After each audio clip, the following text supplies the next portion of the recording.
Welcome back to my channel Sarika's रेसिपीमध्ये मी सारिका तुम्हा सर्वांचं मनापासून स्वागत करते। तर आता आपली महाशिवरात्र आलेली आहे, तर महाशिवरात्र स्पेशल सुटसुटीत अशी साबुदाणा खिचडी कशी बनवायची, मऊ लुसलुशीत आजीबाईला पण खाता यावी या पद्धतीची खिचडी आज आपण दाखवणार आहोत। चला तर वेळ न घालवता रेसिपीला सुरुवात करूया। चला आपण एक पावशेर शाबूस तांदूळ भिजत घातलेला होता। बघा शाबूस तांदूळ रात्री भिजवला होता आणि मऊसूद झालेला आहे। त्याचबरोबर शेंगदाणे घेतलेले आहेत 1 वाट्या आणि 4 ते 5 हिरवी मिरची। हिरवी मिरची आपल्या आवडीनुसार कमी जास्ती करायची आहे। शेंगदाणे छान असे खरपूस भाजून घ्यायच्यात आणि मिरच्याचे देठ काढून मिरची ही मी बारीक करून घेणार आहे। मिरची जर खुडून टाकली तर तेवढी छान टेस्ट देत नाही, तर बारीक करून टाकायची मिरची म्हणजे टेस्ट खूप छान येते। बघा मी शेंगदाण्याचं कूट करून घेतले, त्याचबरोबर मिरची जी आहे तीही मी बारीक करून घेतलेली आहे। आपण बटाट्याचा वापर न करता फक्त साबुदाणा खिचडी बनवतोय, तर मऊ लुसलुशीत अशी आपण खिचडी बनवणार आहोत। 1 वाटी शाबूस तांदूळला 1 वाटी पाणी टाकलेलं होतं आणि पाणी नंतर थोडंसं काढून घेतलं होतं, जसं की शाबूस तांदूळ भिजेपर्यंत पाणी ठेवलं होतं। आता मी 1 चम्मच तेल टाकून घेतलेला आहे कढईमध्ये। त्याचबरोबर आता ह्याच्यामध्ये बारीक केलेली हिरवी मिरची टाकायची। मिरची टाकल्यानंतर चांगली परतून घ्यायची आहे तेलावरती मिरची छान परतून घेतली की टेस्ट खूप छान येते। नाहीतर कच्ची मिरची जर असेल तर बारीक केल्यावर त्याची टेस्ट देत नाही।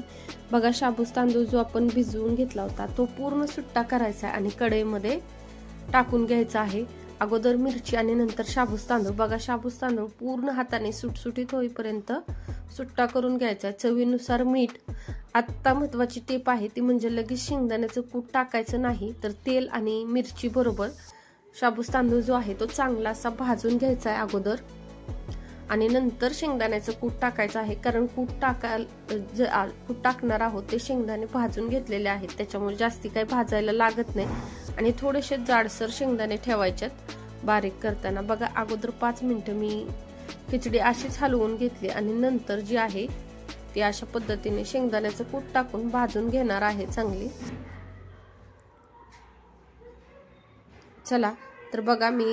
चला तर चांगली लालसर होईपर्यंत आपल्याला खिचडी भाजून घ्यायची।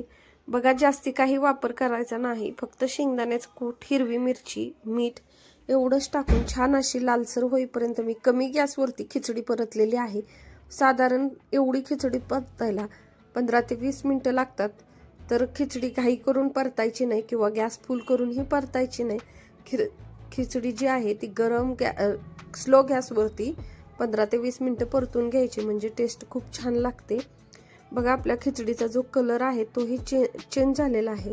आणि तुम्हाला आता एक सांगते बघा, जर तुमचा शाबूस तांदूळ भिजला नसेल आणि तुम्हाला वाटतंय की खिचडी आपली मऊ झाली नाही, तर ह्या टायमिंगला थोडंसं पाणी टाकायचंय, म्हणजे मराठी भाषेत म्हणाल तर पाण्याचा थोडासा शितुडा द्यायचा आहे आणि खिचडी हलवून घेऊन 5 मिनिटं झाकून ठेवायची। बघा अगदी मऊ लुसलुशीत अशी खिचडी तयार होते। आता आपली खिचडी छान अशी तयार झालेली आहे। कलर वगैरे खूप छान आलाय खिचडीला लालसर। मी तुम्हाला हाताने दाखवते बघा, पूर्ण एक ना एक कण असा सुटसुटीत झालेला आहे आणि मऊ लुसलुशीत अशी खिचडी झालेली आहे। चला तर तुम्हाला आजची खिचडी बनवण्याची रेसिपी कशी वाटली ते कमेंट करून सांगा। सोप्या आणि साध्या पद्धतीने मी खिचडी बनवायला दाखवलेली आहे।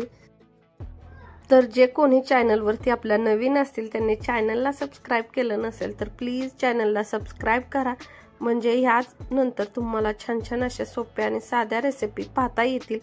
तर तुम्ही नवीन असाल तर आपल्या मित्रमैत्रिणींना या चॅनलचे लिंक नक्की शेअर करा। व्हिडिओ थोडेसे लेट येत आहेत कारण तब्येत ठीक नाहीये, त्याच्यामुळे व्हिडिओ लेट येत आहेत।